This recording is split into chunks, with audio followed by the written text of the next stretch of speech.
ప్రభునందు ప్రియులారా, ఈస్టర్లోని చివరి ఆదివారము మనం వచ్చాం.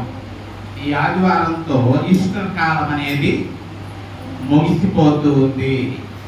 మరి ఈ ఆదివారం మనము యోహాను సువార్త 15వ అధ్యాయము 9 నుండి 17 వచనాలు మనము ఈ దినము సువార్త పాఠము చదువుకున్నాం. మరి ఇక్కడ 15:9లో చూస్తే మనం ఏం చదువుతాం? 9వ వచనం, తండ్రి నన్ను ఎలాగూ ప్రేమించెనో నేనును మిమ్మును అలాగూ ప్రేమించితిని, నా ప్రేమ యందు నిలిచియుండుడి అంటున్నాడు. ఈ మాటలను యేసయ్య ఎవరితో చెప్తూ ఉన్నాడు? తన శిష్యులతో చెప్తూ ఉన్నాడు. ఏమని చెప్తూ ఉన్నాడు? తండ్రి నన్ను ఎలాగూ ప్రేమించాడో, తండ్రి నన్ను ఎలాగూ ప్రేమించాడో నేను మిమ్ములను అలాగూ ప్రేమించాను. కాబట్టి నా ప్రేమ యందు మీరు ఏం చేయండి? నిలిచి ఉండండి అంటున్నాడు. నిజంగా తండ్రి ఆయనను ప్రేమించాడు. ఆ విషయాన్ని తండ్రి ఆయనను ప్రేమించాడు కాబట్టే యోహాను సువార్త 5:20లో మనం చూస్తే, ఒకసారి యోహాను సువార్త 5:20లో అక్కడ అంటున్నాడు ఏమని? తండ్రి కుమారుని ప్రేమించాడు కాబట్టే ఏం చేశాడట? తాను చేయు వాటినెల్లను అగపరచాడు. తండ్రి తన కుమారుని ప్రేమించాడు కాబట్టే తాను ఏదైతే చేస్తూ ఉన్నాడో దానిని ఏం చేశాడు? రహస్యంగా ఉంచాడా? అగపరచాడు. అంతగా మరి మీరు ఆశ్చర్యపడినట్లు వీటికంటే గొప్ప కార్యాలను ఆయన అగపరుస్తాడు, ఆయన కనబరుస్తాడు అంటూ ఉన్నాడు. ఎందుకు? తండ్రి కుమారుని ప్రేమించాడు. తండ్రి కుమారుని ప్రేమించాడు కాబట్టే తాను చేసే దానిని ఆ కుమారునికి కనబరచాడు. మీరు ఆశ్చర్యపడినట్లుగా వీటికంటే గొప్ప కార్యాలను ఆయన కనబరుస్తాడు అంటూ ఉన్నాడు. కాబట్టి ప్రభునందు ప్రియులారా, నిజంగా తండ్రి ప్రేమించాడు కాబట్టే తాను చేసే ప్రతి కార్యాన్ని తన కుమారునికి కనబరచాడు. మనం కూడా మన పిల్లలను ప్రేమిస్తే మనం ఏదైతే మనం చేస్తామో, ఒకవేళ చేయదలుస్తామో దానిని మన పిల్లలకు చెప్పకుండా దాచిపెట్టగలుగుతామా? దాచిపెట్టలేం. దానిని మనం ఏదైతే మనం చేస్తామో దానిని మన పిల్లలకు తెలియచేస్తాం. ఇక్కడ కూడా తండ్రి కుమారుని ప్రేమించాడు కాబట్టే తాను చేసే ప్రతి కార్యాన్ని కూడా కుమారునికి ఏం చేశాడు? కనబరచాడు. ఇంకా మనం చూస్తే యోధా పత్రిక, ఒకసారి ప్రకటన గ్రంథానికి ముందున్నటువంటి పత్రిక మనం చూస్తే యోధా పత్రికలో అక్కడ మనకు అధ్యాయాలు కనబడవు.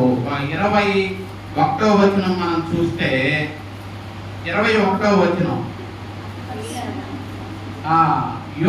యోధా వ్రాసిన పత్రికలో 21 మనం చూస్తే, ప్రియులారా మీరు విశ్వసించు అతి పరిశుద్ధమైన దాని యందు మిమ్మును మీరు కట్టుకుంటూ, ఏమంటాడు? మీరు ఏదైతే విశ్వసిస్తూ ఉన్నారో ఆ విశ్వసించే అది ఎటువంటిది? అది అతి పరిశుద్ధమైనది. కాబట్టి దాని మీద ఏం చేయాలా? మిమ్మును మీరు కట్టుకుంటూ పరిశుద్ధాత్మలో ఏం చేయాలా? ప్రార్థన చేస్తూ నిత్య జీవార్థమైన మన ప్రభువు యేసుక్రీస్తు కనికరము కొరకు ఏం చేయాలా? యేసయ్య కనికరము కొరకు కనిపెడుచు దేవుని ప్రేమలో నిలుచున్నట్లుగా కాచుకొని ఉండండి అంటాడు. ఇక్కడ మరి మనం ఏదైతే విశ్వసిస్తున్నామో ఆ విశ్వసించే అతి పరిశుద్ధమైన దాని మీద మనలను మనం కట్టుకుంటూ మరి ప్రభువకు యేసుక్రీస్తు కనికరము కొరకు కనిపెడుతూ దేవుని ప్రేమలో నిలుచున్నట్లుగా కాచుకొని ఉండమని దేవుడు చెప్తూ ఉన్నాడు. కాబట్టి ప్రభునందు ప్రియులారా, అందుకనే ఇక్కడ యోహాను సువార్త 10:9 అంటాడు, ఆయన ప్రేమయందు మనము నిలిచి ఉండాలి.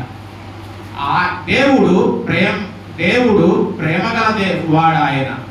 మనం యోహాను మొదటి పత్రికలో ఆ విషయాన్ని మనం చూస్తాం. దేవుడు ప్రేమ స్వరూపి. యోహాను తన మొదటి పత్రికలో ఆ మాట చెప్తాడు కదా, 4:8 చెప్తాడు. యోహాను తన మొదటి పత్రిక 4:8 దేవుడు ప్రేమ స్వరూపి.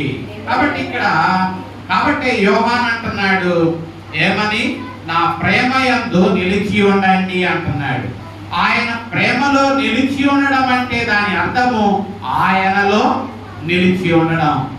ఎందుకంటే దేవుడు ప్రేమ స్వరూపి.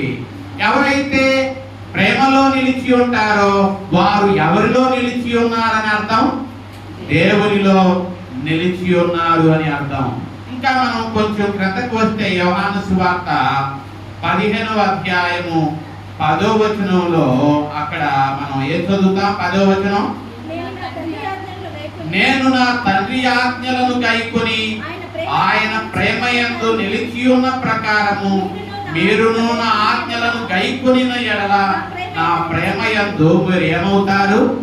నిలిచి ఉంటారు. నేను నా తండ్రి ఆజ్ఞలను గైకొన్నాను. యేసయ్య తండ్రి ఆజ్ఞను గైకొన్నాడా? గైకొన్నాడు. ఎంతవరకు గైకొన్నాడు? సంపూర్ణంగా గైకొన్నాడు. అందుకనే ఆయన చాలా సందర్భాలలో అన్నాడు, అయ్యా నీ ఆజ్ఞను, నీ పని చేయడమే నాకు ఆహారము పానీయము అన్నాడు. దేవుని పని, దేవుని ఆజ్ఞకు లోబడడమే ఆయనకు ఆహారము పానీయముగా చేసుకున్నాడు. కాబట్టి నేను నా తండ్రి ఆజ్ఞను గైకొన్నాను, ఆయన ప్రేమయందు నేను నిలిచి ఉన్నాను. కాబట్టి మీరును నా ఆజ్ఞలను గైకొంటే మీరేమవుతారు? నా ప్రేమలో నిలిచి ఉంటారు. కాబట్టి ఇక్కడ మనం చూస్తే ప్రియులారా, యోహాను సువార్త 14వ అధ్యాయములో మనం చూస్తే, యోహాను 14:15 చూస్తే, మీరు నన్ను ప్రేమించినట్లయితే నా ఆజ్ఞలను మీరు ఏం చేస్తారు? గైకొంటారు. నేను దేవునిని ప్రేమిస్తున్నాను అని ఒకడు చెప్పినట్లయితే ఆ వ్యక్తి దేవుని యొక్క మాటను ఏం చేస్తాడు? గైకొంటాడు. 21వ వచనం కూడా, నా ఆజ్ఞలను అంగీకరించి వాటిని గైకొనువాడే నన్ను ప్రేమించువాడు నా తండ్రి వలన ప్రేమింపబడును. నేనును వానిని ప్రేమించి వానికి నన్ను ఏం చేసుకుంటాను? కనబరచుకుంటాను. కాబట్టి నా ఆజ్ఞలను అంగీకరించి వాటిని గైకొని వాడే నన్ను ప్రేమిస్తున్నాడు.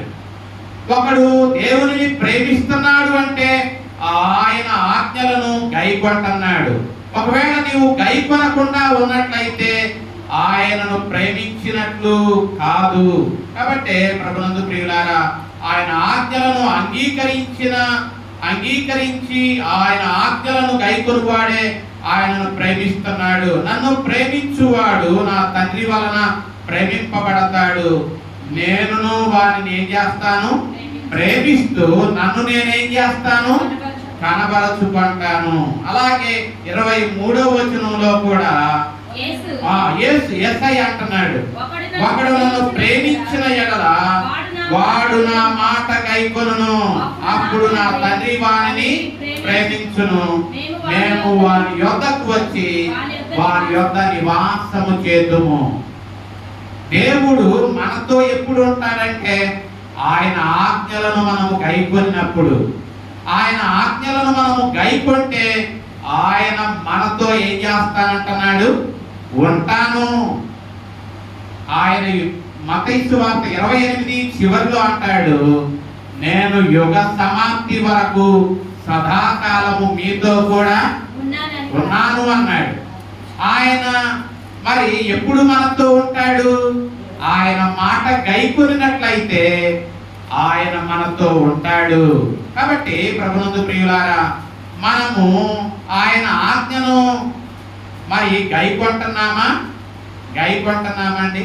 ఆయన మాటలను మనము అనుసరిస్తున్నామా అంటే యాకోబు అంటాడు 3:2లో, యాకోబు పత్రిక 3:2లో ఏమంటాడు అంటే, అనేక విషయములలో మనమందరము ఏమవుతూ ఉన్నాం? అనేక విషయాలలో, ఆయన ఆజ్ఞలను గైకొనే విషయంలో, ఆయన చిత్తానికి లోబడే విషయంలో, ఆయనను పోలి నడుచుకునే విషయంలో మనము అనేక విషయములలో మనం ఏమవుతూ ఉన్నాం? తప్పిపోతూ ఉన్నాం. ఎవడైనను మాట యందు తప్పని ఎడల అట్టివాడు లోపము లేని వాడై తన సర్వ శరీరాన్ని ఏం చేసుకుంటున్నాడు? తన సర్వ శరీరమును స్వాధీనమందుంచుకొన శక్తి గలవాడుగా ఉంటున్నాడు. కాబట్టి మనము మా మాటలో తప్పిపోకూడదు. మనము మాటలో తప్పిపోకపోతే మన శరీరాన్ని మనము స్వాధీనములో ఉంచుకుంటున్నాము అని. మాటలో తప్పిపోయామనుకోండి, మన శరీరాన్ని మన స్వాధీనములో ఉంచుకొనడంలో మనము విఫలమవుతూ ఉన్నాము. కాబట్టి అనేక విషయాలలో మనం తప్పిపోతున్నాము. ఇకనైనా మనం సరి చేసుకుందాం. ఏ విషయాలలో మనం తప్పిపోతున్నామో మరి దానిని మనము గ్రహించి మన మాట విషయంలో తప్పిపోకుండా మనం ఉందాం.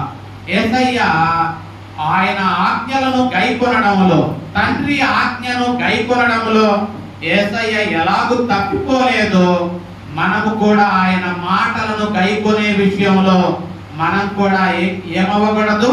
తప్పిపోకూడదు. అది మనము 10వ వచనంలో ఆ విషయాన్ని మనం నేర్చుకుంటున్నాం. 11వ వచనంలో యోహాను సువార్త 15:11లో అక్కడ యేసు ప్రభు అంటున్నాడు ఏమని? మీ యందు నా సంతోషము ఉండవలెనని, మీ సంతోషము పరిపూర్ణము కావాలనని ఈ సంగతులు మీతో చెప్పుచున్నాను. ఇక్కడ యేసయ్య అంటున్నాడు, మీ యందు ఏముండాలి? మీ యందు నా సంతోషం ఉండాలి. మీ సంతోషం ఏమి కావాలి? పరిపూర్ణం కావాలి. ఆయనలో మన సంతోషం ఉండాలి. ఆ సంతోషం ఎలా ఉండాలి? పరిపూర్ణంగా ఉండాలి. కాబట్టి మనలో సంతోషం ఉందా? మనలో సంతోషం ఉందా? ఏ సంతోషం? 1వ తారీఖు డబ్బులు జీతం వస్తే సంతోషం. మనం వేసుకున్న పంట పండితే మనకు సంతోషం. మనకు కొత్త బట్టలు ఏదైనా ఆర్నమెంట్ మనం కొనుక్కున్నాం అనుకోండి, ఏదైనా వస్తువు మనం తెచ్చుకున్నాం అనుకోండి, సంతోషం. ఇది భౌతికమైన సంతోషం. ఇది కొంత సమయము మాత్రము ఉండే సంతోషం. మరి ఈ సంతోషాన్ని గురించి చెప్తూ ఉన్నాడా యేసయ్య? ఏ సంతోషం? మీ యందు నా సంతోషము ఉండాలి. ఏమండి సంతోషం? ఏ సంతోషం అది? కొరడా దెబ్బలు కొట్టిన, బొండాలు వేయబడి, కొరడాలతో కొట్టబడి, చెరసాలలో వేయబడిన ఆ సంతోషము పౌలు శీలలలో ఉందా? ఉంది. ఆ సంతోషం.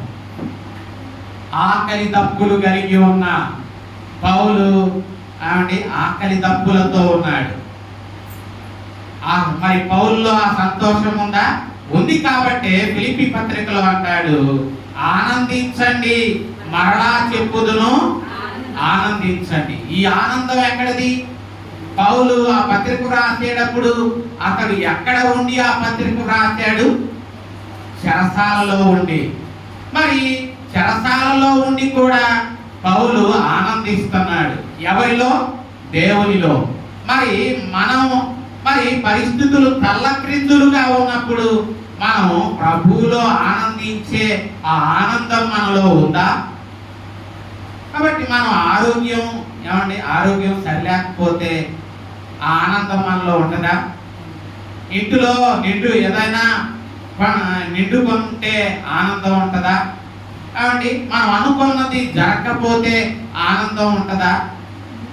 మరి యేసయ్య ఇచ్చే ఆనందం అది ఈ లోకం మీద ఆధారపడి ఉండే ఆనందము కాదు.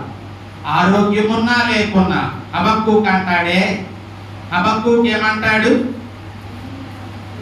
ఒకసారి ఆ మాటలు చదువుకుందామా? అప్పుడప్పుడు ఆ మాటలు నేను చెప్తా ఉంటాను. హబక్కూకు 3:17లో ఏ ఆనందం అది? అంజూరపు చెట్లు పూయకుండిన, హబక్కూకు 772 పేజీలో 772లో అంజూరపు చెట్లు పూయకుండిన, ద్రాక్ష చెట్లు ఫలింపకపోయినా, ఒలీవ చెట్లు కాపులేక ఉండిన, చేనులోని పైరు పంటకు రాకపోయినా, గొర్రెలు దొడ్డిలో లేకపోయినా, శాలలో పశువులు లేకపోయినా, ఏమంటున్నాడు? నేను యెహోవా యందు ఏం చేస్తాను? ఇది ఏ ఆనందం? ఇది ఏ ఆనందం? ఏమండి? పైవి ఏవి ఉన్నా లేకున్నా ప్రవక్త అంటున్నాడు, నేను యెహోవా యందు ఏం చేస్తాను? ఆనందిస్తాను. ఈ ఆనందాన్ని యేసయ్య ఈ ఆనందాన్ని గురించి మాట్లాడుతున్నాడు. ఈ లోకములో ఏమున్నా ఏమి లేకపోయినా దేవునిలో ఆనందించే ఆనందాన్ని గురించే యేసయ్య యోహాను సువార్త 15:11లో చెప్తూ ఉన్నాడు. ఏమని? మీ యందు నా సంతోషం ఉండాలి. ఆరోగ్యమున్నా లేకున్నా, ఉద్యోగము వచ్చినా లేకున్నా, మరి నువ్వు డబ్బులు ఉన్నా లేకున్నా, నీకు నీ ఇంటిలో ఆర్నమెంట్స్ ఉన్నా లేకపోయినా, నీ ఇంటిలో పరిస్థితులు ఎలా ఉన్నప్పటికీ నీలో దేవుడిచ్చే ఆనందము ఎంత మాత్రము అది ఏమవదు, తరిగిపోదు. నీవు దేవుడిచ్చే ఆనందం రక్షణానందం అని అపోస్తులు ఆనందాన్ని కలిగి ఉన్నారు. యేసయ్య ఆనందాన్ని కలిగి ఉన్నాడు. యేసయ్య ఈ భూమి మీద ఉన్నప్పుడు ఆయన నవ్విన సందర్భాలు ఏమైనా ఉన్నాయండి? ఎక్కడన్నా నవ్వాడా యేసయ్య?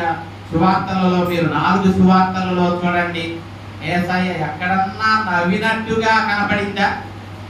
ఏడ్చినట్టు ఉంది కానీ నవ్వినట్టు లేదు. అంటే ఆయనలో ఆనందం లేదనా? మరి ఒక వ్యక్తి ఉన్నాడు భూమి మీద, ప్రజలందరినీ నవ్వించే ఒక వ్యక్తి మనకు తెలుసు. ఆయన ఎవరు? చార్లెస్ చాప్లిన్ అనే ఒక ఇంగ్లీష్ ఆయన మరి కొన్ని డాక్యుమెంట్స్ ఉన్నాయి. ఆయన డాక్యుమెంట్స్ చూస్తే నవ్వనటువంటి వాడు కూడా ఏం చేస్తాడు? నవ్వుతాడు. అలాగూ మనుషులను ఏం చేసేవాడు? నవ్వించేవాడు. ఆయన మరి సినిమాలు చూసి ఆయన చేసేటటువంటి మరి హాస్యపు పనులను చూసి మరి కొంతమంది దుఃఖంలో ఉన్నవారు కూడా మరి ఆ పరిస్థితుల నుండి తేరుకోవడానికి ఆయన డాక్యుమెంట్స్ చూసేవాడు. చూసి నవ్వుకునేవాడు. ఆ దుఃఖము నుండి వారు తేరుకునేవాడు. కానీ ఆ చార్లెస్ చాప్లిన్ కూడా ఒంటరిగా ఉన్నప్పుడు ఎలా ఉండేవాడు? అనేకులు కోట్ల మందిని నవ్వించినటువంటి చార్లెస్ చాప్లిన్ కూడా ఒంటరిగా ఉన్నప్పుడు మాత్రం ఆయన ఏమన్నాడు? నేను మరి చాలా దుఃఖములో ఉన్నాను, నాలో ఏదో ఒక తెలియని వెలితి నాలో ఉంది, నేను అందరినీ నవ్వించగలుగుతున్నాను కానీ హృదయంలో మాత్రం నేను ఎలా ఉన్నాను? చాలా విచారంగా బాధగా ఉన్నాను.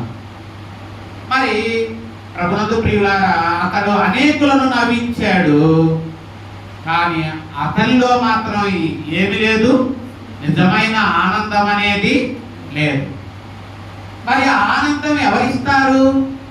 ఇక్కడ యేసయ్య అంటున్నాడు 11వ వచనంలో, మీ యందు నా సంతోషము ఉండాలి. ఆ సంతోషము అనేది ఎలా ఉండాలి? పరిపూర్ణంగా ఉండాలి. కాబట్టి ప్రభునందు ప్రియులారా, యేసయ్య మరి ఆయన నవ్వినటువంటి సందర్భాలు వాక్యంలో ఎక్కడా, సువార్తలలో మనకు ఎక్కడా కనపడదు. ఆయన ఏడ్చినటువంటి 2 సందర్భాలు మనకు కనబడతాయి. ఒకటి, ఆయన లాజరు సమాధి దగ్గరకు వెళ్ళి ఏం చేశాడు? ఏడ్చాడు. మరి ఒక చోట ఆయన లూకాసు వార్తలో 19వ అధ్యాయములో 41వ వచనములో ఆయన యెరూషలేము పట్టణాన్ని చూచి ఆయన ఏం చేశాడు?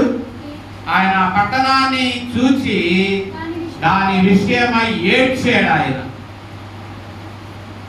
ఆయన ఏడ్చినటువంటి సందర్భాలు ఉన్నాయి. అంటే యేసయ్య నవ్విన సందర్భాలు లేవు, ఏడ్చిన సందర్భాలే ఉన్నాయి. కాబట్టి ఆయనలో సంతోషము లేదనుకుంటామా? ఆయనలో ఆత్మ సంబంధమైన సంతోషాన్ని ఆయన ఎల్లప్పుడూ కలిగి ఉన్నాడు. ఆ విషయాన్ని యోహాను సువార్త 17:13లో మనం చూస్తే, ఒకసారి యోహాను సువార్త 17:13లో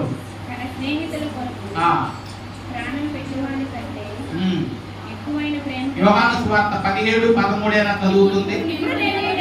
ఇప్పుడు నేను నీ యొద్ద వచ్చుచున్నాను, నా సంతోషము వారి యందు పరిపూర్ణమగునట్లు ఈ లోకమందు ఈ మాట చెప్పుచున్నాను. ఇక్కడ యేసయ్య అంటున్నాడు, నా సంతోషము వారి యందు పరిపూర్ణమగునట్లు. అంటే ఆయనలో ఏముందని? ఆయనలో సంతోషము ఉంది. ఇంకా మనం చూస్తే మరి లూకాసు వార్త 10:21లో చూస్తే, లూకాసు వార్త 10వ అధ్యాయము 21వ వచనంలో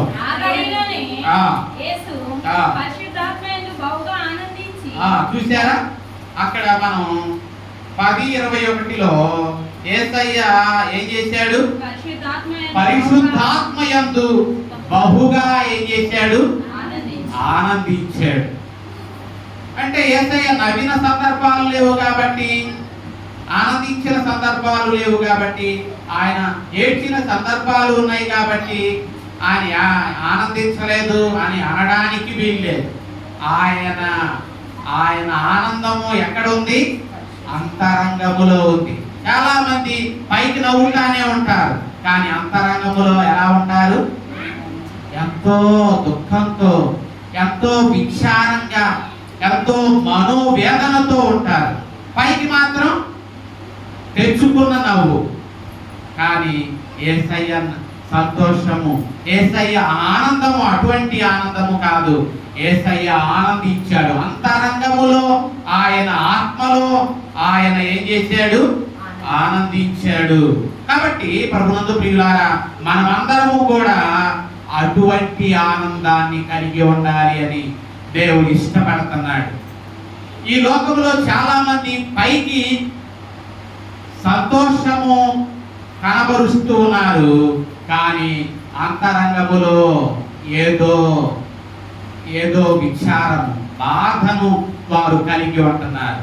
కానీ యేసయ్య మరి అలా ఉండాలి అని కోరుకోవడంలా మనం ఎవరి పాపములు క్షమింపబడతాయో, ఎవడు మనస్సులో నెమ్మదిని కలిగి జీవించగలుగుతాడో ఆ వ్యక్తే ఎల్లప్పుడూ దేవునిలో ఏం చేయగలుగుతాడు?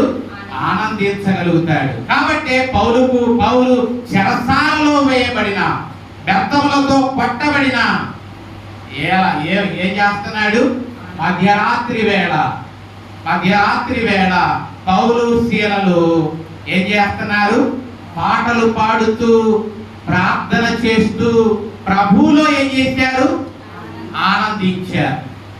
కాబట్టి ప్రభునందు ప్రియులారా, యేసయ్య నిన్ను నన్ను అడుగుతూ ఉన్నాడు, ఆ సంతోషం నీకు కావాలా?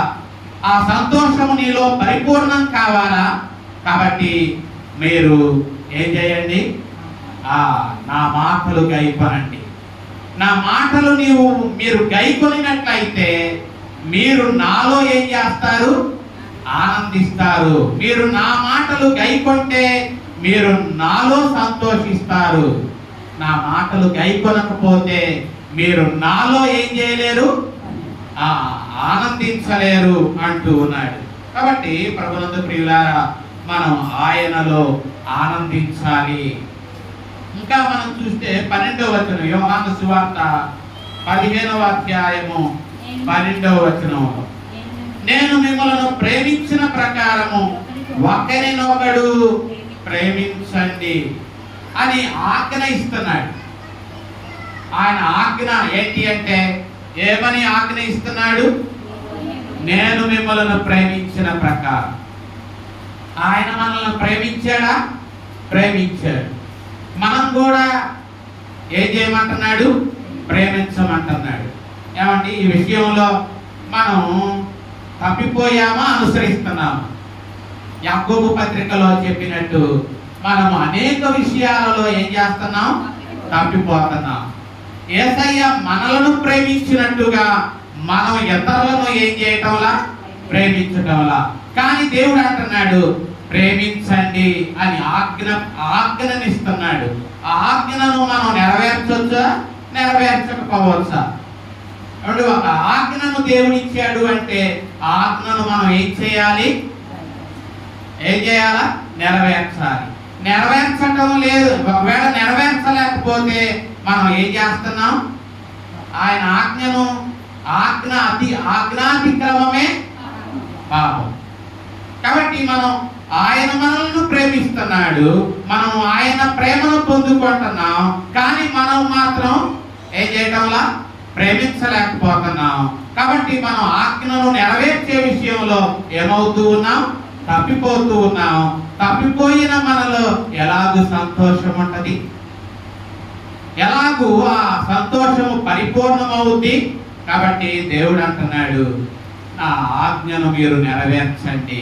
ఏంటి ఆ ఆజ్ఞ? ఆ ఆజ్ఞ ఏంటి? నేను మిమ్మల్ని ప్రేమించినట్టు మీరును ఒకరినొకరు ప్రేమించండి. ఈ మాట ఆయన పదే పదే అంటున్నాడు.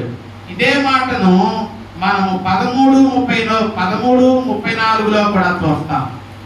యోహాను సువార్త 13:34లో కూడా, మీరు ఒకరినొకరు ప్రేమింపవలనని మీకు క్రొత్త ఆజ్ఞ ఇచ్చుచున్నాను.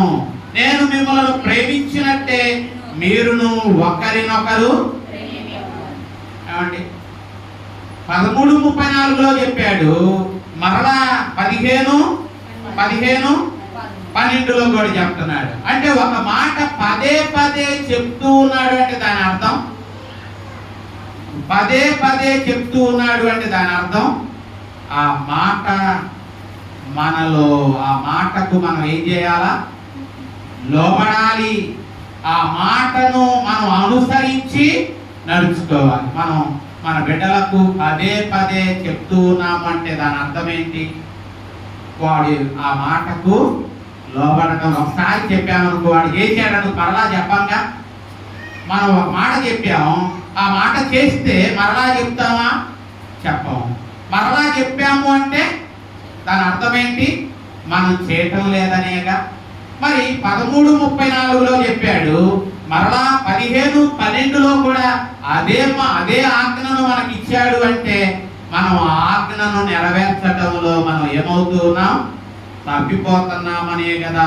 కాబట్టి ప్రభునందు ప్రియులారా, ఆయన ఆజ్ఞను మనం గైకొనాలి. ఇంకా మనం చూస్తే 13వ వచనం, యోహాను సువార్త 15:13లో, తన స్నేహితుల కొరకు తన ప్రాణము పెట్టువాని కంటే ఎక్కువైన ప్రేమ గలవాడు ఎవడునూ లేడు. కాబట్టి ఇక్కడ యేసయ్య 13వ వచనంలో అంటున్నాడు, తన స్నేహితుల కొరకు తన ప్రాణము పెట్టువాని కంటే ఎక్కువైన ప్రేమ గలవాడు లేడు. స్నేహితుని కొరకు మనం ప్రాణం పెడతామా? ఏమండి, స్నేహితుని కొరకు మనం ప్రాణము పక్కన పెట్టండి. ఏమండి, వాళ్ళకు మనం ప్రేమించే విషయంలో కూడా మనం ఏం చేస్తున్నాం? తప్పిపోతున్నాం. యేసయ్య మనల్ని ఏం చేసుకున్నాడు? యేసయ్య మనల్ని ఏం చేసుకున్నాడండి? కింద వచనంలో చూస్తే ఆయన మనల్ని ఏం చేసుకున్నాడంటే 15వ వచనం మధ్య భాగంలో, మిమ్మలను దాసులని పిలువక మనల్ని ఏం చేసుకున్నాడు ఆయన? మనం ఆయనకు స్నేహితులం. కాబట్టి స్నేహితుని కొరకు ఆయన ఏం చేశాడు? స్నేహితులమైన మన కొరకు ఆయన ఏం చేశాడు? 13వ వచనంలో తన ప్రాణాన్నే పెట్టాడు కదా. మనలను స్నేహితులుగా చేసుకున్నాడు.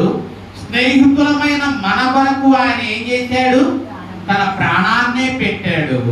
కాబట్టి ప్రభునందు ప్రియులారా, ఆయన ప్రేమ కేవలం మాటలలోనే కాదు, ఆయన ప్రేమ మనకెక్కడ కనపడుద్ది?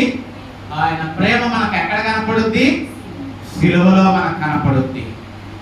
ఆయన మనల్ని స్నేహితులు చేసుకోవడమే కాదు, స్నేహితులమైన మన కొరకు ఆయన సిలువలో ఏం చేశాడు?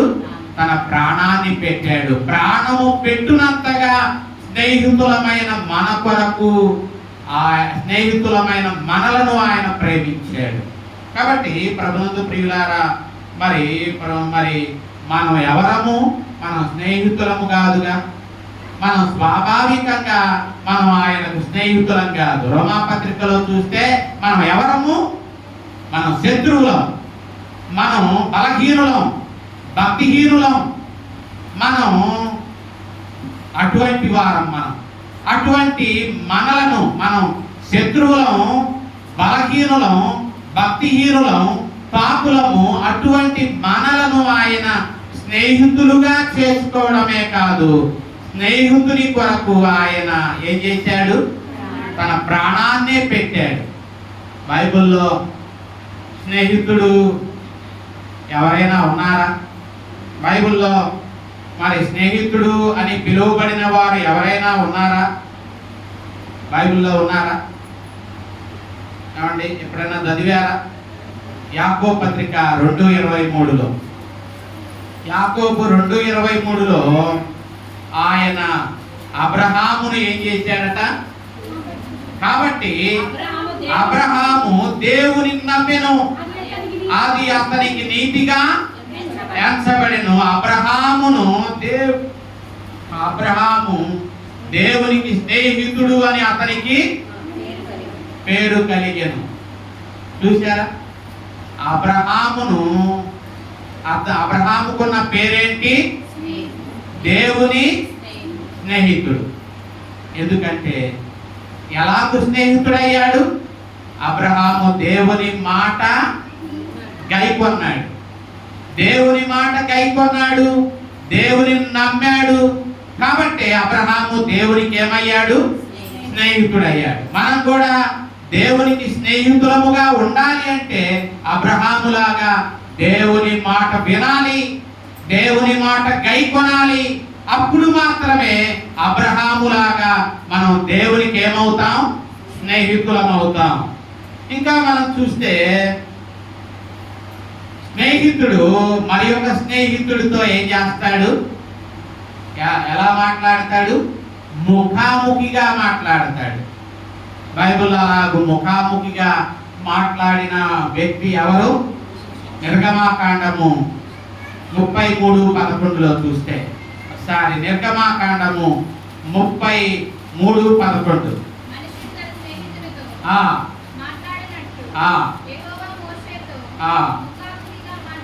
చూసారా? స్నేహితులే మీరు స్నేహితులే కదా. మీ స్నేహితునితో మీరు ఎలా మాట్లాడతారు? ఎలా మాట్లాడతారు? Face to face. మరి అలాగే మోషే కూడా దేవునితో ఎలా మాట్లాడాడట? ముఖాముఖిగా మాట్లాడాడు. అంటే మోషేను కూడా దేవుడు ఏం చేసుకున్నాడు? స్నేహితుడిలాగా ట్రీట్మెంట్ చేశాడు, స్నేహితుడిగా భావించాడు. కాబట్టి మోషేతో కూడా దేవుడు ముఖాముఖిగా ఏం చేశాడు? మాట్లాడాడు. అబ్రహామును దేవుడు ఏం చేసుకున్నాడు? స్నేహితునిగా చేసుకున్నాడు.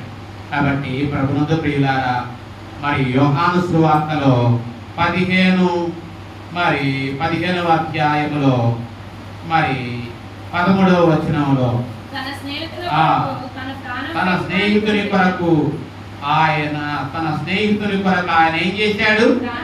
ప్రాణం పెట్టాడు.